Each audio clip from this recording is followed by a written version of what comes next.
Diz o Salmo 119, versículo 97. Se possível, coloca aí o Salmo 119, 97, na Nova Almeida atualizada, por favor. Salmo 119, 97. Pode colocar aí, por favor? Vamos juntos?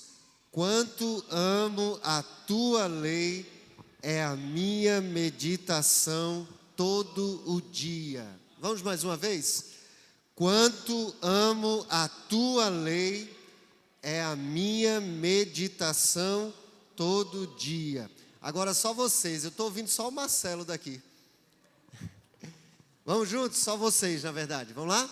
Quanto amo a tua lei, é a minha meditação todo dia. Amém. Deu para ouvir o Marcelo e os outros irmãos também. Mas, meus irmãos, eu pedi para falar esse texto. Hoje é o segundo domingo de dezembro. Nós comemoramos o Dia da Bíblia. É o Dia da Bíblia. E eu quero falar hoje sobre a excelência da Palavra de Deus. Mas antes, deixa eu dar algumas informações importantes de alguns materiais que nós temos na nossa livraria, que são materiais auxiliares para você meditar na Palavra do Senhor. Chegou um devocional chamado A Forja, que é uma devocional de 40 dias para você meditar na palavra do Senhor. É um bom material, olha, é fininho. 40 dias se você quiser meditar sobre a forja na sua vida. Também nós temos o Manancial, que é o material produzido pela nossa União Feminina Missionária Batista Brasileira. São 365 devocionais para o ano de 2025. E para as nossas crianças, tem um material extraordinário que eu pedi para trazer. Alguém me apresentou e eu pedi para trazer, que é Descobrindo Jesus nos Salmos. Então, aqui você tem esse que é maravilhoso, e tem esse aqui que é Teologia, tudo para criança, Conhecendo a Deus. Então, são dois materiais assim maravilhosos para a gente trabalhar com as nossas crianças. Quero ainda destacar, não sei se os irmãos perceberam, mas o verão está chegando, né? Os irmãos já perceberam? O verão está chegando. E não foi eu que trouxe de Pernambuco não, tá? Mas, se Deus quiser, no próximo domingo nós vamos ter a última assembleia da nossa igreja. E nós vamos dar alguns passos também importantes para a gente começar a solucionar para que o verão fique só na área externa da igreja e não na área interna. Então, vamos dar alguns passos na próxima semana, se você puder estar aqui para decidir isso conosco também. Quero também destacar que já estamos nos últimos momentos de preparativo para o nosso musical de Natal. Então, veja bem. Esse ano, pela primeira vez, nós vamos ter 2 dias de apresentação. Então, vai ser no sábado, dia 21, não é isso? E domingo, dia 22. A ideia é termos 2 públicos diferentes, ou seja, nós vamos dobrar o número de espaço, tendo 2 apresentações. Então, você pode convidar pessoas para o sábado, convidar pessoas que só podem no domingo, elas podem vir no sábado ou no domingo. Já foi divulgado o convite no grupo da igreja, mas eu encorajo você a convidar pessoas. O nosso tema desse ano vai abordar questões muito atuais. E Deus tem falado ao nosso coração, nós que estamos nos preparando, mas também tenho certeza que vai falar ao coração de todos que estiverem aqui. Abra sua Bíblia no Salmo 19. Salmo 19 é o salmo da nossa devocional, da nossa meditação de hoje. E a mensagem dessa manhã tem como tema a excelência da palavra de Deus. A excelência da palavra de Deus. E eu quero ler esse salmo, Salmo 19. Eu vou ler na Nova Almeida atualizada.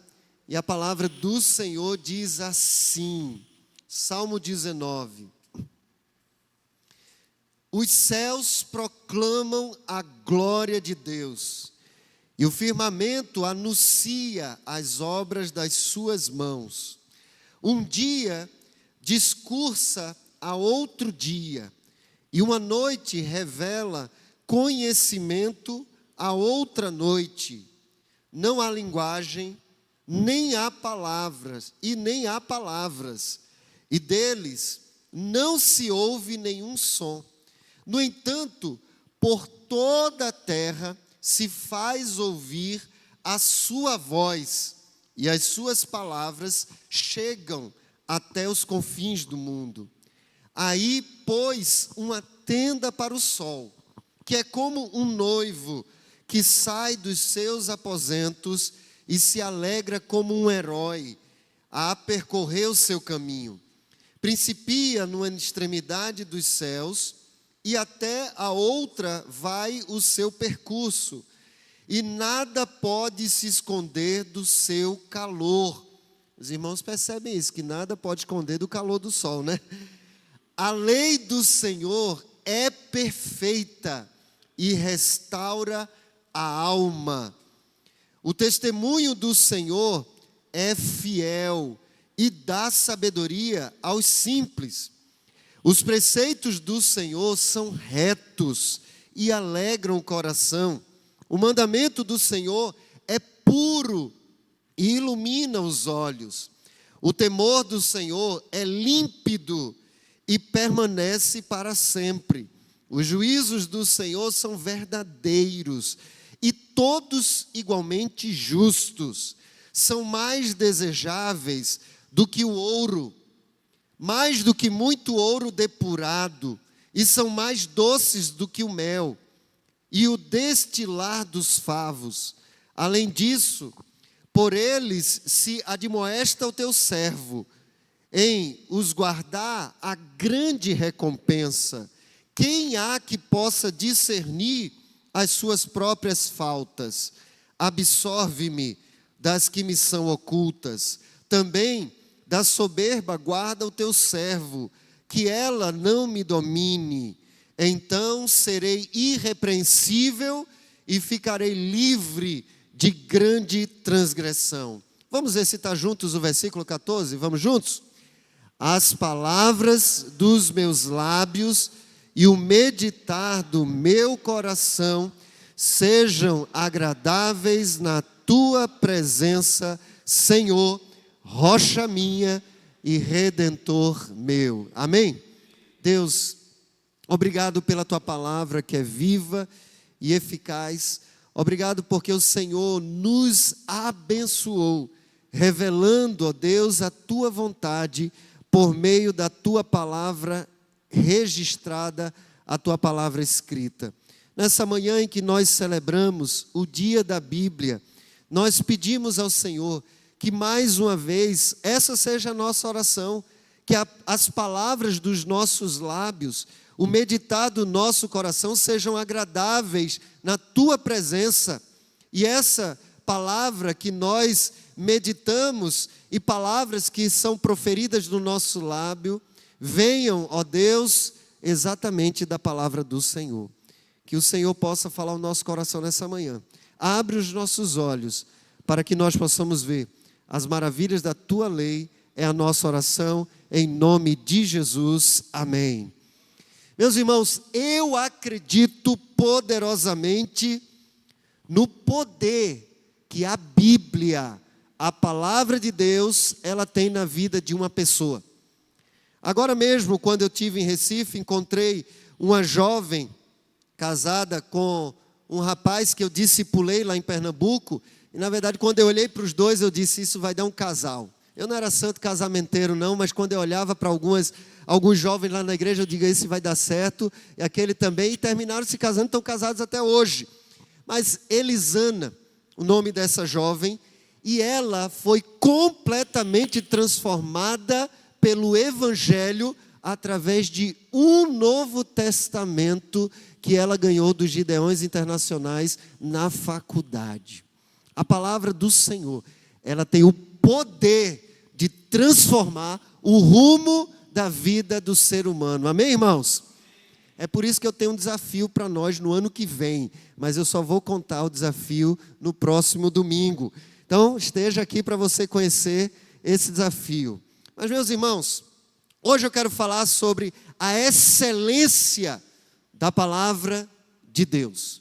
No domingo passado eu preguei sobre um relacionamento de amor. A ênfase no domingo passado foi, olha, Deus não te chamou para uma vida religiosa.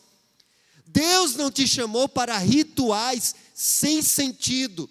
Ele chamou você para um relacionamento, para uma vida onde há comunicação. Você fala com Deus, Deus fala com você. Aliás, Ele fala conosco, porque toda comunicação começa com Deus e nós também falamos com Ele. Eu falei sobre a importância desse relacionamento passar por meio das Escrituras, a palavra escrita, registrada. E o meu desafio para começar a mensagem é perguntar: houve alguma mudança na sua vida nessa semana em relação à palavra de Deus? Se não, eu ainda quero encorajar você a assumir uma postura diferente, que essa palavra nesta manhã também possa ser um instrumento de Deus para trazer algo ao seu coração. Na semana passada eu falei sobre a nossa necessidade de tomar algumas atitudes para a gente absorver o máximo da palavra de Deus. Eu falei que nós precisamos tomar 6 atitudes. Quais? Ouvir a palavra de Deus, ler a palavra de Deus, meditar na palavra de Deus, estudar a palavra de Deus, memorizar a palavra de Deus e praticar a palavra de Deus. Não basta você ouvir mensagens. As mensagens, sim, ela tem um poder de alcançar o seu coração, mas para se aprofundar na palavra de Deus, você precisa ir além. Você precisa ter o hábito de ler a palavra de Deus. Você precisa meditar, ou seja, parar e pensar o que esse texto bíblico diz para a minha vida, o que Deus está dizendo para mim. Você precisa estudar a palavra de Deus. Quem escreveu esse livro, em qual contexto, e a escola bíblica é muito importante para isso. Mas você precisa memorizar a palavra de Deus. Foi por isso que eu comecei recitando o Salmo 119, 97. Quanto amo a tua lei, ela é a minha meditação o dia todo, ou todo dia, em algumas versões. Mas você precisa colocar em prática. De nada adianta você ouvir, você entender, Deus quer que eu faça isso e não praticar. Você nunca vai experimentar o poder transformador da palavra de Deus na sua vida. Mas esse Salmo 119, ele é conhecido como a excelência da criação e a excelência da palavra de Deus. Nesse salmo nós encontramos o que a teologia vai chamar de revelação geral ou revelação universal de Deus, ou também, e vai aparecer, a revelação específica, que é também conhecida como revelação especial de Deus. Então, Deus, o Deus que nós cremos, o Deus da Bíblia, Ele é um Deus que se revela. O que nós conhecemos de Deus não é o que a gente inventou. Tem gente que inventa coisas sobre Deus. Mas o Deus da Bíblia, o único Deus vivo e verdadeiro, o que nós conhecemos de Deus é o que Ele revela para nós. E essa revelação pode ser dividida em 2 partes.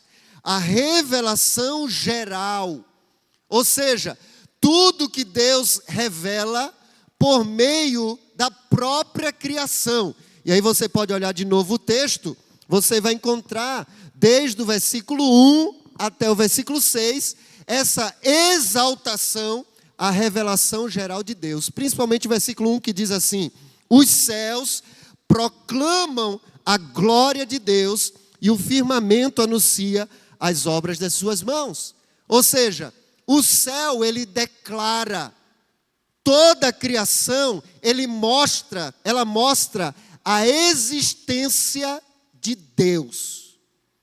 A grande verdade é, se você parar para analisar tudo que foi criado, tudo que nós olhamos ao nosso redor, e você começar a estudar de forma íntegra, de forma sincera, você vai chegar à seguinte conclusão: é impossível isso ter sido criado por acaso. Há alguém por trás de tudo isso. Eu costumo dizer, e eu gosto de um vídeo que fala, argumentando, depois, posteriormente, a gente conhece agora como design inteligente, que é o ramo da ciência que vai mostrar que à medida que a gente estuda toda a criação, a gente percebe que por trás da criação, uma mente inteligente projetou tudo. Para os cientistas, uma mente inteligente. Para nós, a Bíblia revela Deus, o Deus Criador. E por quê? É interessante, por exemplo, que existem alguns estudos que vão mostrar determinado tipo de coisas da criação que ela nunca poderia existir se ela tivesse evoluído. Ela só existe daquela forma, porque ela é completa. Se não tivesse algo, se faltasse algo, aquilo na criação seria impossível de existir. Por exemplo, a girafa. A girafa, ela é um animal extraordinário. Você já viu o pescoço da girafa? Algumas pessoas me chamavam de professor Girafales, mas não é nada a ver com a girafa não, tá? Eu era professor, eu tenho um pescoço talvez um pouco mais destacado, mas a da girafa é muito maior. Agora veja que coisa extraordinária. Não sei se você já parou para pensar, mas o cérebro da girafa também precisa de oxigênio e precisa de sangue. E o coração da girafa, ele tem um poder, uma força de bombear o sangue para chegar lá em cima, que é extraordinária a força do coração para bombear o sangue para chegar até o topo e oxigenar a cabeça e o cérebro da girafa.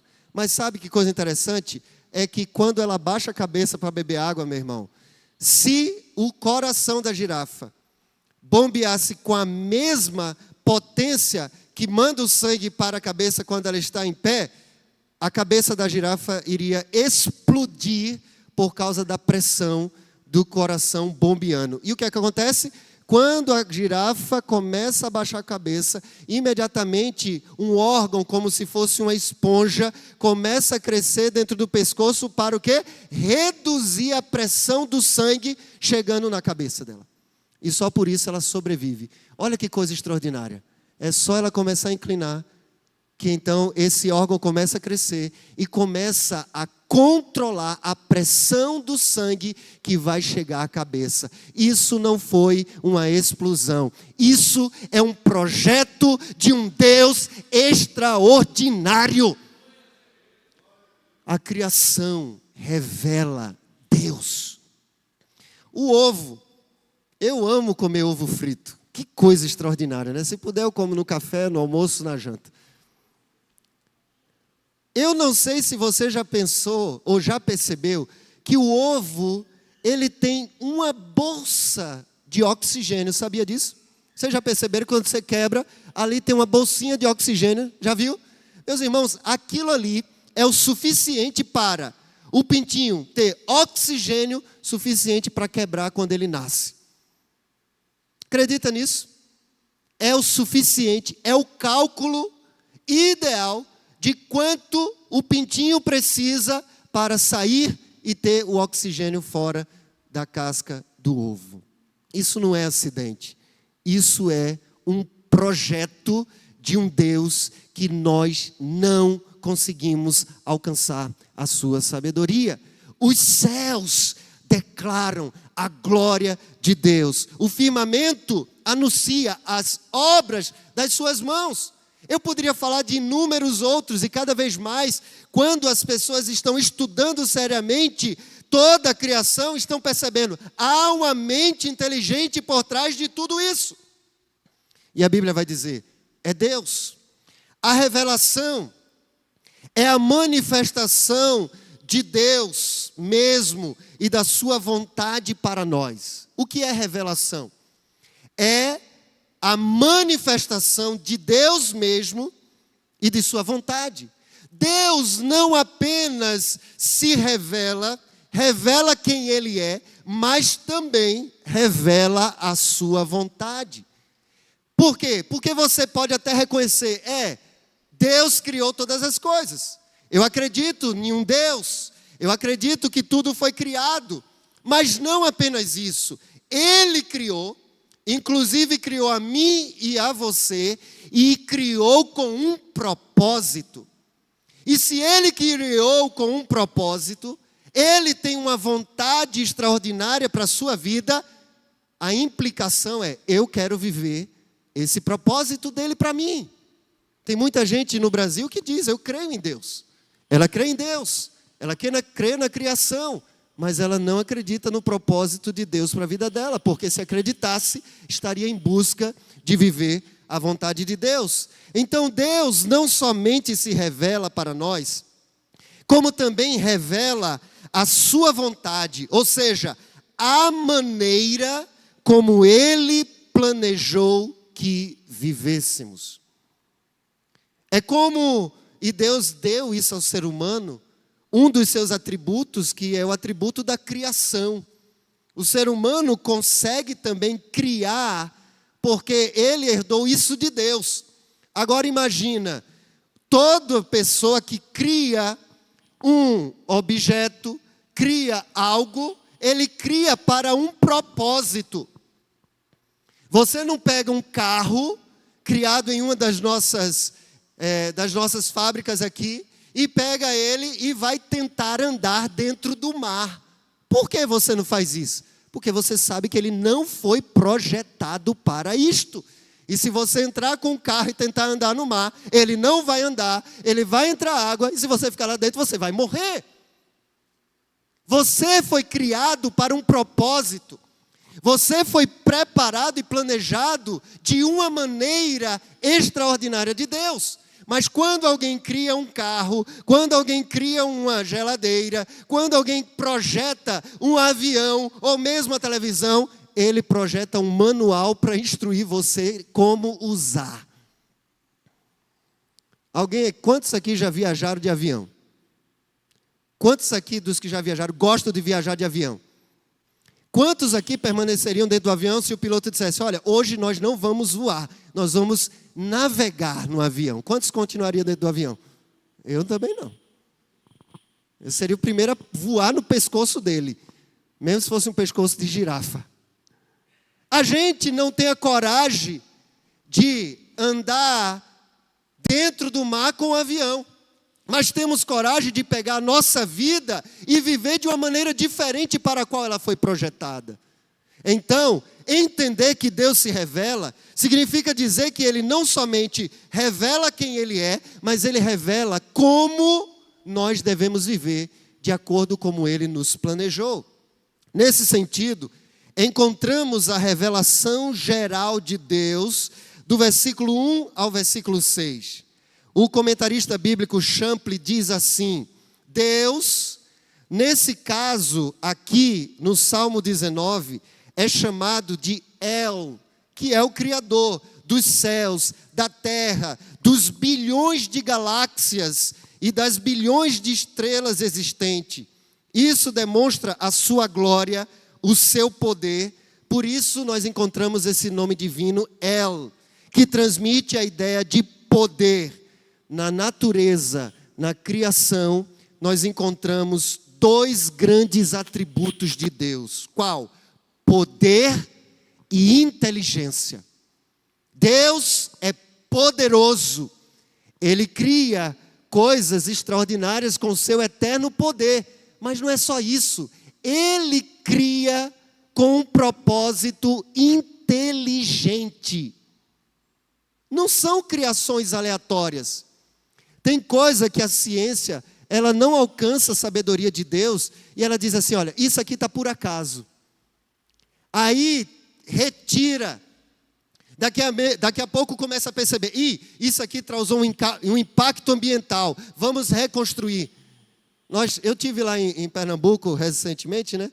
Mas a nossa irmã Mayra também esteve por lá, ela estava fazendo um treinamento, e ela, quando voltou, ela disse, pastor, eu fiquei numa praia de Boa Viagem. Como eu já conheço, aí eu ri da cara dela. Eu disse, você entrou na praia? Ela disse, não.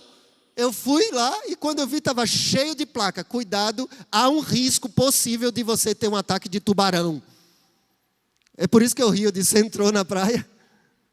E conversando com o Bruninho, que estava aqui também, ele dizendo, lá no maior hospital de Pernambuco, de Recife, tem uma ala especializada, prontinha, em alerta para o quê? Só para cuidar de pessoas que foram atacadas por tubarão. Então, se você quiser visitar Recife, a minha cidade, não vá em Boa Viagem, vá em outra praia.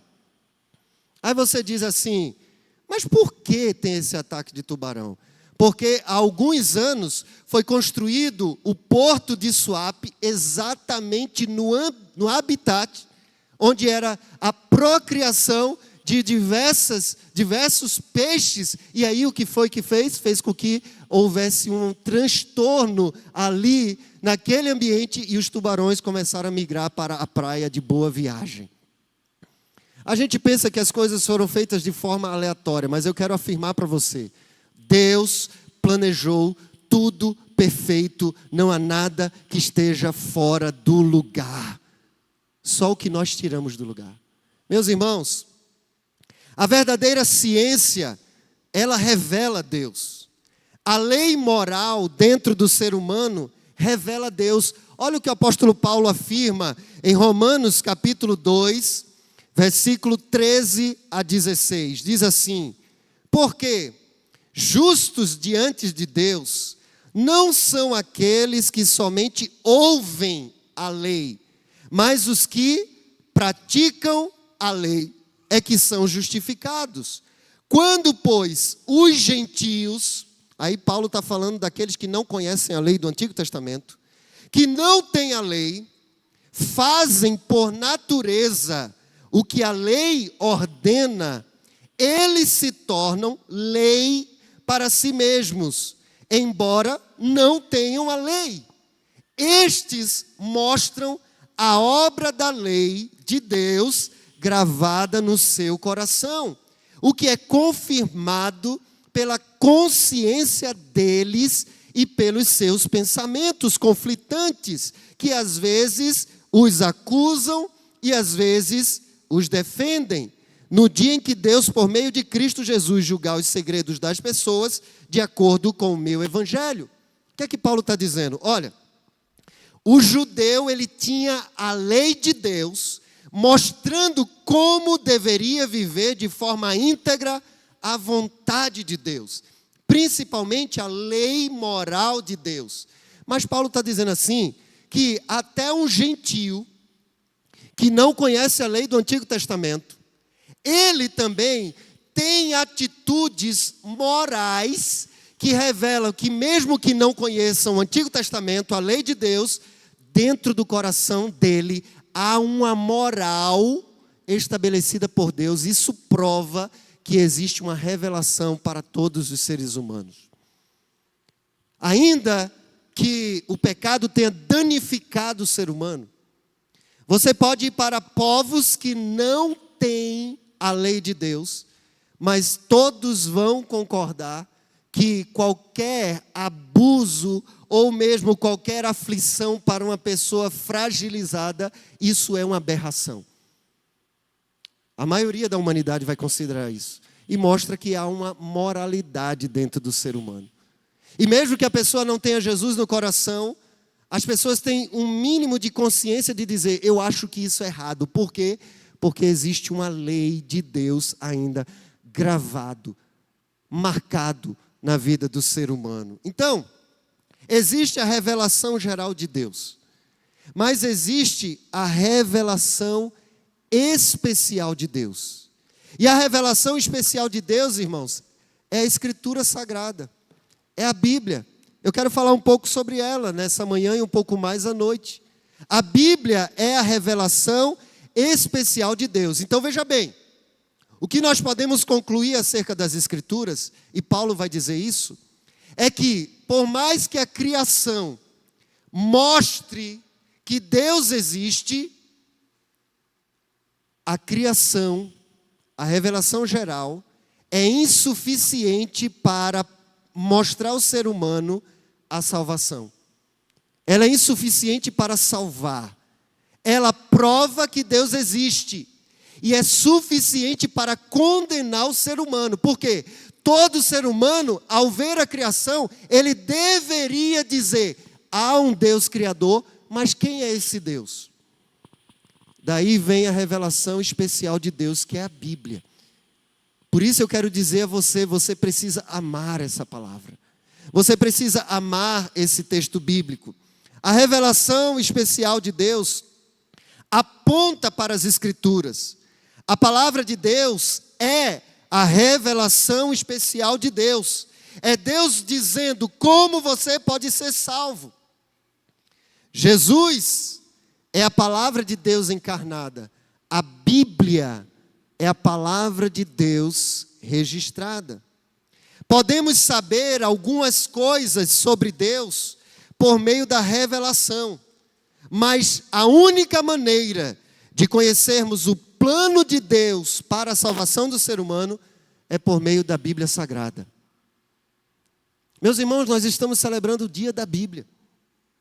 O meu desafio para a sua vida nesta manhã é: eu preciso assumir uma postura diferente com a Bíblia. Eu preciso amá-la. Eu preciso conhecê-la, porque é na Escritura Sagrada, na revelação especial de Deus, que eu posso conhecer a salvação. A pergunta é: quais são os meios pelos quais Deus se revela de forma especial? E aí Hebreus capítulo 1, versículo 1 e 2 vai dizer, pode colocar aí, diz assim: antigamente, Deus falou muitas vezes e de muitas maneiras aos pais pelos profetas. Mas nesses últimos dias nos falou pelo Filho, a quem constituiu o herdeiro de todas as coisas e pelo qual também fez o universo. Quer dizer, como é que Deus revela a sua vontade especial para o ser humano? Ele se revela através da conversação. Deus fala. Ele fala com o ser humano.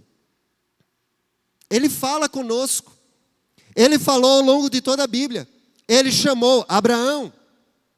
Ele conversa conosco. Deus revela a sua vontade através de milagres. Ele se manifesta através de atos milagrosos. Deus, ele revela a sua vontade através de sonhos e visões. Quantos sonhos, quantas visões Deus manifestou ao longo do Antigo Testamento, mas também no Novo Testamento. Deus se revela através do Verbo encarnado e Deus se revela através da própria Bíblia registrada. Essa é a manifestação da revelação especial de Deus. Agora grave bem. Eu quero dizer nessa manhã 5 razões para você acreditar na Bíblia. 5 razões. Primeiro, a historicidade da Bíblia. Ela é um livro histórico.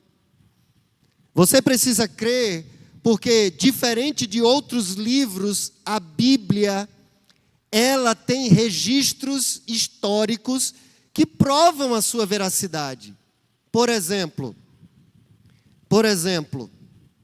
existe no mundo 3 grandes religiões que são guiadas pelo livro: o judaísmo, o cristianismo e o islamismo. São as 3 grandes religiões do mundo direcionadas por um livro. O judaísmo segue todo o nosso Antigo Testamento. Agora, todo o Antigo Testamento apontava para Cristo. Então, os próprios apóstolos, os primeiros judeus ali que creram, começaram a seguir Jesus. Vem o cristianismo, a segunda parte da revelação de Deus, o Novo Testamento. Então, nós estamos ali na sequência do judaísmo.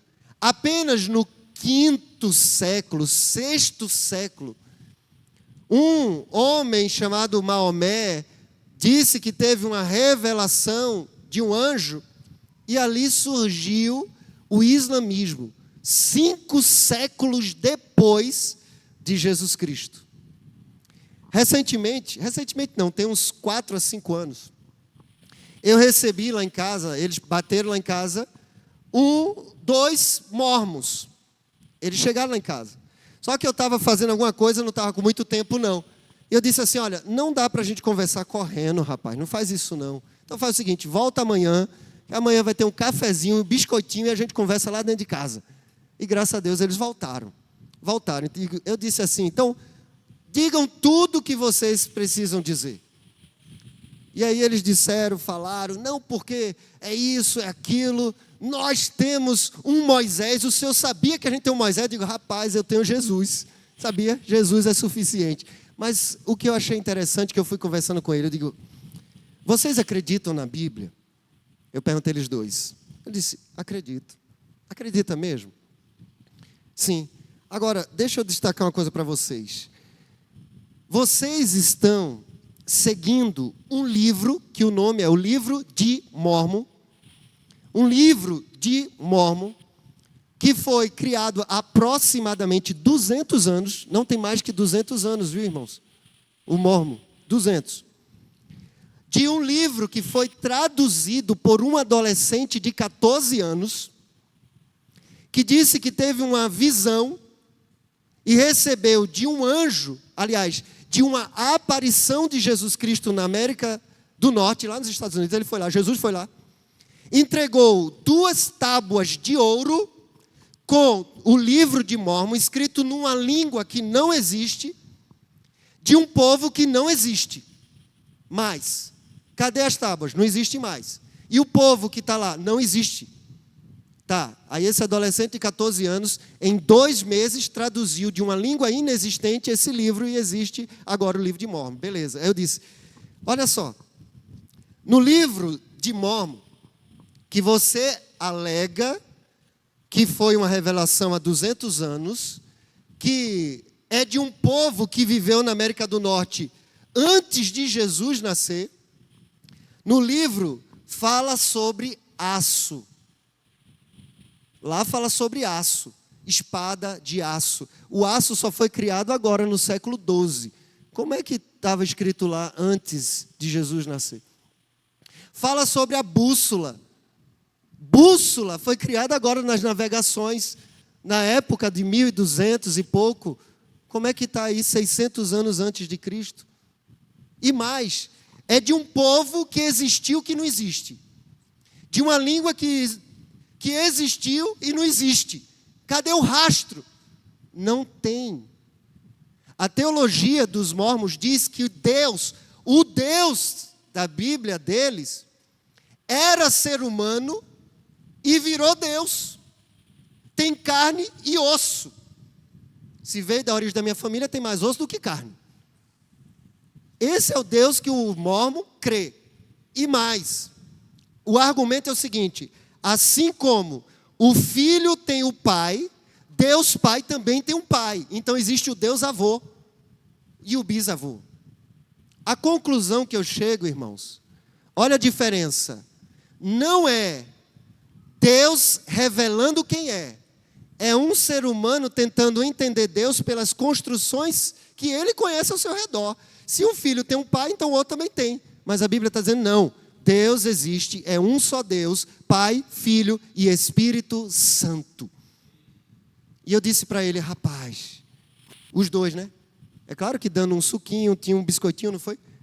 Eu disse, olha, é muita coragem de vocês abandonarem um livro, e eu estou falando de historicidade, de um povo, Israel, até hoje existe, de uma língua, o hebraico, que existe, de um povo que quase foi dizimado na época do nazismo, mas que ainda sobrevive, e que as promessas de Deus ainda recaem sobre ele. Onde você vai, queira ou não, judeu, ele é uma potência. Por quê? Porque a bênção de Deus ainda recai sobre ele.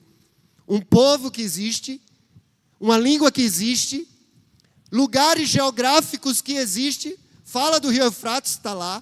Fala do Mar Morto, está lá. Fala do Rio Vermelho, está lá. Fala é histórica. A Bíblia, o livro, o Antigo Testamento, é histórico. Mais de 3, 4 mil anos. E você abandonar para um livro que foi traduzido por um adolescente que era filho de presbiterianos lá nos Estados Unidos aos 14 anos. Vocês têm muita coragem. Você precisa crer na Bíblia porque ela é histórica. Ela é comprovada historicamente. Além disso, eu ia falar sobre tradução, mas eu não vou falar agora não. Eu me empolgo, começo a ir para a história, meus irmãos, mas não vai dar tempo não. As testemunhas de Jeová, elas têm uma tradução deturpada da Bíblia, irmãos. Eu lembro ainda, era 1900 e bolinha, aí apareceu uma testemunha de Jeová lá em casa também. Eu digo, ops, não, muito tempo, correndo não. Tem que entrar e sentar. Eu era adolescente ainda. Eu digo, entra. Senta. Aí eu deixei falar, eu digo, me dá a tua Bíblia aí. Abre, aí eu abri, abre aí em João 10:30. O que é que diz João 10:30? Jesus dizendo, eu e o Pai somos um. Só que eu nunca tinha pego uma Bíblia deles. E quando eu abri, não tinha um versículo, tinha 3 pontinhos. Tinha reticência. Eu digo, rapaz, cadê o texto? Vocês tiraram o texto. Por quê? Porque as testemunhas de Jeová não afirmam que Jesus é filho de Deus. Jesus é um profeta. Jesus é um demiurgo, um Deus menorzinho. Só que se eu disser que ele é um Deus menorzinho, então existe outro Deus? Não, existe um Deus. Um só Deus que existe em 3 pessoas. Pai, Filho e Espírito Santo. Meus irmãos, você precisa crer e assumir uma postura diferente do livro que está em suas mãos, porque ele é espiritualmente e ele é historicamente poderoso. É a palavra de Deus falada para você. Amém, irmãos? Segunda razão. Deixa eu ver. Eu estava até correndo porque estava um calor aqui, mas agora eu estou refrescado, irmãos. Dá para a gente ir até o culto da noite. Mas eu não vou fazer isso com os irmãos, não. Eu sou consciente. Segundo, eu acho que eu vou parar nesse ponto, não vou nem dizer os 5. Você precisa crer na Bíblia por causa da integridade da Bíblia. Há uma unidade em meio a uma diversidade. Presta atenção. A Bíblia, ela é um milagre de Deus. São 66 livros, escritos ou registrados por pelo menos 40 autores humanos. 66 livros, 40 autores, 3 línguas diferentes, hebraico, aramaico, grego, escrito em 3 continentes diferentes. Você tem escritos na Ásia, na Europa, na África, 3 continentes diferentes. Você tem 1.500 anos aproximadamente do primeiro texto ao último texto. Você tem estilos literários diferentes, jeito de ser de pessoas diferentes, mas você tem uma única mensagem. O plano de salvação de Deus. Não há erro. Há uma linha que a gente chama de metanarrativa bíblica, ou o grande plano de salvação do início ao fim. Você precisa perceber, tem algo diferente nesse livro. Ele foi registrado por pessoas, mas o verdadeiro autor é o Espírito Santo de Deus. O que mais? Eu preciso crer nesse livro, por quê? Porque as suas profecias, elas se cumprem. O que está aqui acontece. Um dos textos que eu mais gosto é de Daniel, capítulo 2. Quando o rei Nabucodonosor tem um sonho, e ele diz assim, eu não vou contar meu sonho não. Aliás, ele contou, eu estou confundindo agora com o do Egito, mas não é isso não. Ele contou os sonhos, mas nenhum sábio da Babilônia conseguiu interpretar. Então ele chegou à conclusão: ninguém sabe interpretar, ok, vou matar todo mundo. Manda matar todo mundo. Mas ali tinha Daniel. Eu acho que é por isso que Deus mandou, então, Daniel para lá. E Daniel diz: vamos buscar a interpretação do Senhor. Mas deixa eu dizer o sonho. Nabucodonosor sonhou que havia uma imagem, uma estátua, que a cabeça era de ouro, o peito e os braços de bronze, de prata, perdão, o ventre e os quadris eram de bronze, as pernas de ferro, os pés eram parte de ferro e parte de barro. Nabucodonosor era o imperador da Babilônia, o maior império do mundo. E Daniel disse assim: olha, sabe o que isso significa? Daniel, isso significa que o rei, o império babilônico é esse rei de ouro, poderoso, com maior valor, com maior poder. O peito e os braços de prata significa que um reino de menor valor, com menor poder bélico, vai dominar a Babilônia. E assim sucessivamente. E o que aconteceu? O império babilônico era o poderoso. Veio o império Medo-Persa, dominou a Babilônia. Menor que o império Medo-Persa, posteriormente, foi o império grego. Veio o império grego e dominou o império Medo-Persa. E posteriormente o império romano dominou o império grego. O que Daniel trouxe de interpretação que Deus deu já aconteceu em boa parte na história. Você precisa crer na Bíblia, porque o que nela está registrado está acontecendo. E da mesma forma como tudo isso aconteceu, historicamente, as profecias de Jesus aconteceram, e a profecia de que ele vai voltar também vai acontecer. Se prepare. Eu preciso crer nas Escrituras pelo poder transformador. Vidas são transformadas. Jesus mesmo acreditava nas Escrituras. Irmãos, eu vou encerrar contando essa ilustração do poder transformador das Escrituras. A palavra de Deus tem o poder de transformar a história da vida de uma pessoa. Eu estava vendo o relato. Quantos lembram do que é a Vila Minha Pátria? Levanta a mão. Lembra Vila Minha Pátria? É aquela vila que os batistas brasileiros começaram a receber refugiados do Afeganistão, certo? Nós tivemos recentemente o batismo de várias famílias afegãs que creram em Jesus. Mas o destaque é o seguinte: é perceber que o primeiro jantar produzido para esses imigrantes que fugiram do Talibã, o primeiro jantar foi todo preparado por um cozinheiro que foi resgatado pela Cristolândia. Ele estava vivendo nas drogas. Não havia esperança para ele, havia morte. Mas a palavra de Deus chegou até ele.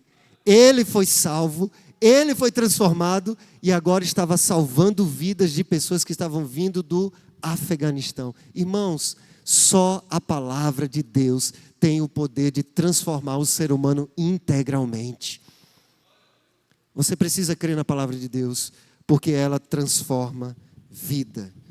Então, por mais que a Bíblia a gente afirma que foi escrita por 40 homens, ela foi confiada a esses homens, mas de fato ela foi escrita pelo Espírito Santo de Deus. O Espírito Santo de Deus é o verdadeiro autor. O apóstolo Pedro vai dizer em 1 Pedro 1:21, primeiramente, porém, saibam que nenhuma profecia das Escrituras provém de interpretação pessoal. Porque nunca, jamais, qualquer profecia foi dada por vontade humana. Entretanto, homens falaram da parte de Deus, movidos pelo Espírito Santo. O Espírito Santo, ele é o verdadeiro autor da Bíblia. E o que fazer diante disso? Agora você está sabendo que a Bíblia é a revelação especial de Deus. Ela revela quem é Deus. mas ao mesmo tempo ela revela a vontade do Deus que te criou para você viver. Oh, quanto amo a tua lei. Ela é a minha meditação todo dia. Você deseja dizer a Deus: Senhor, eu quero amar a tua palavra. Se você quer dizer isso para Jesus, fica de pé, eu quero orar por você. Se você quer dizer: eu quero assumir uma postura diferente para com a Bíblia. Eu quero não apenas ter uma Bíblia que eu levo de casa para a igreja. Eu quero começar a comer de forma prazerosa. Eu quero conhecer, Senhor. Eu quero te conhecer. Deus, muito obrigado porque o Senhor não somente nos dá a revelação de quem Tu és, mas o Senhor revela também os Teus planos para a nossa vida. A Tua palavra, a Bíblia, ela é a revelação especial do Senhor para mim, para nós, para o ser humano. Transforma o nosso coração nesta manhã, de forma a nos conceder mais amor, mais paixão, mais prazer na Tua palavra, e que possamos amá-la cada dia mais e meditar na Tua palavra todo dia. Essa é a nossa oração, em nome de Jesus, amém. Fiquemos todos de pé, vamos encerrar cantando e comece a ler a Bíblia de uma forma diferente. Comece a pedir: Senhor, me dá prazer na Tua palavra, em nome de Jesus.